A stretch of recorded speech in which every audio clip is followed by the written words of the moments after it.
কেউ তার ছাল তুলে ওষুধ বানাচ্ছে, পাতাগুলো ছিঁড়ে শিলে ঘষছে কেউ। কারো কারো হাঁড়িতে ফুটছে সে পাতার সেদ্ধ, আর কেউ বা গরম তেলে ভেজে নিচ্ছে। জ্বালা পোড়া, চুলকানি, খোস, পাচড়া সব রোগের প্রতিকার নাকি এই নিম গাছ। কচি পাতাগুলো কেউ এমনিই মুখে দেয়, কেউ ডিম বেগুন সহযোগে ভাজি করে খায়। যকৃতের জন্য দারুণ উপকারী বলে কেউ। কচি ডালগুলো দাঁত দিয়ে চিবোতে চিবোতে দাঁতের যত্ন নেওয়ার উপায় খোঁজে লোকজন। কবিরাজরা প্রশংসায় পঞ্চমুখ। পাড়ার বিজ্ঞজন বলেন, নিম গাছ থাকলে ভালো, কাটবে না, রাখো। কিন্তু যত্ন সে আর কজন করে? গাছটা বাড়ির পেছনে দাঁড়িয়ে, আবর্জনার স্তূপে। চারপাশে পড়ে থাকে ময়লা, প্লাস্টিক, বাসি ভাতের পাতিল।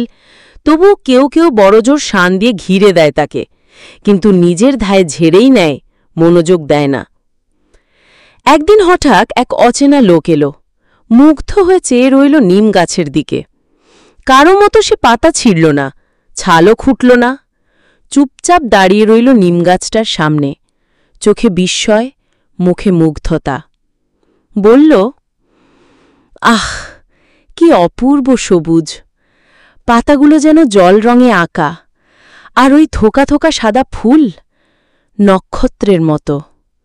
নীল আকাশ থেকে যেন সবুজ পাতার সাগরে নেমে এসেছে। ইনি কবিরাজ নয়, কবি।